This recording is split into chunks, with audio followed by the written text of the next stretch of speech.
With the announcement of Black Panther 2 last year, many people have been speculating as to who the villain is going to be. I personally think it's going to be Kraven the Hunter, but don't quote me on that.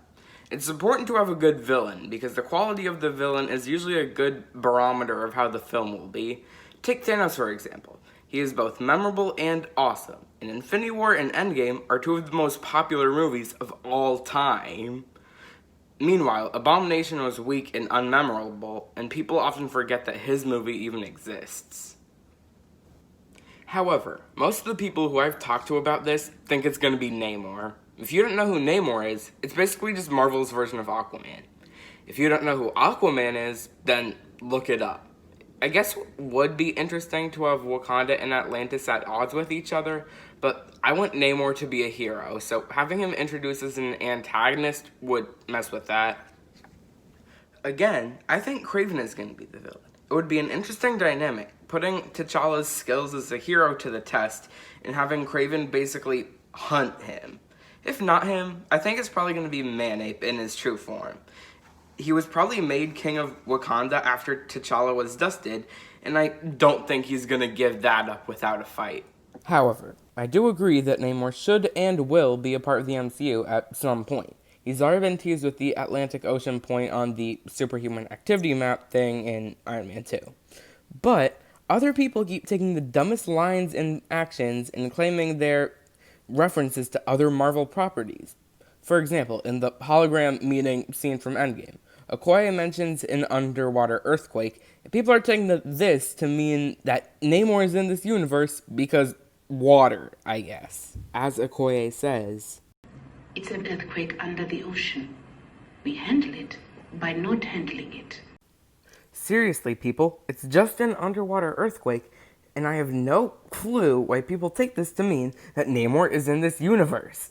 There are plenty of underwater earthquakes in the real world, and people don't use them as evidence that Atlanteans exist. I once saw a video by Screen Rant where they took this one line and used it as proof that Namor would be the Black Panther 2 villain, and they somehow managed to stretch that out into 10 minutes just by adding so much unnecessary background information.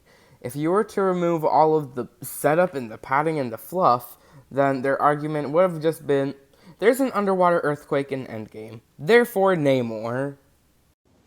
The countless articles and videos about this idea have gotten slightly less idiotic ever since one of the writers for Endgame was asked by a fan during a live watch-along of the movie about this Easter egg, and he responded, "Sometimes you plant seeds, sometimes they grow." Now, most people have gone to assume that this is indeed a reference to Namor. I mean, it was said by one of the writers of the movie, after all, but it doesn't mean that this has been confirmed as most people are calling it. First off, if this is a reference, then it was really badly handled. As I said earlier, underwater earthquakes exist in the real world, so it's probably just a one-off line to show how desperate Black Widow is for something to do. But if it is indeed a reference, then it was really bizarre and unclear, and the only reason people have picked up on it is because people have been scraping the bottom of the barrel to the point where there are chunks missing from it. Second, it's not that unlikely that Chris was just saying something random to keep the people at bay. Or maybe it was just the heat of the moment and he didn't really mean it.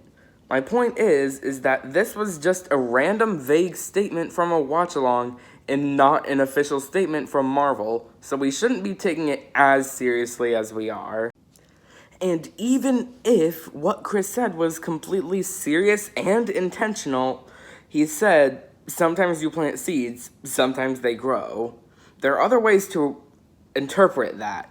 Like, maybe he was referring to how when a character offhandedly mentions something about underwater earthquakes in your movie, it can grow into a really dumb rumor about Namor.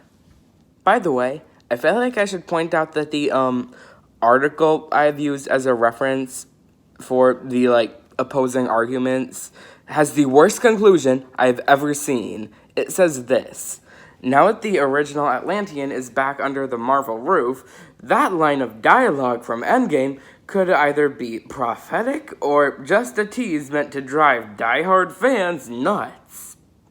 What in the heck? I mean, I guess the fans are going nuts, but you are right about that. But it's not a tease, and you put the word confirmed in your title, so why on earth did you even consider that as an option?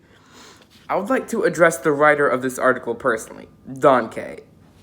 Man, how did you look at these words you wrote down and didn't think, oh, I better replace these with better words? How did you not think that? To sum this video up, Namor is probably in the MCU, but the earthquakes from Endgame have absolutely nothing to do with it. Goodbye.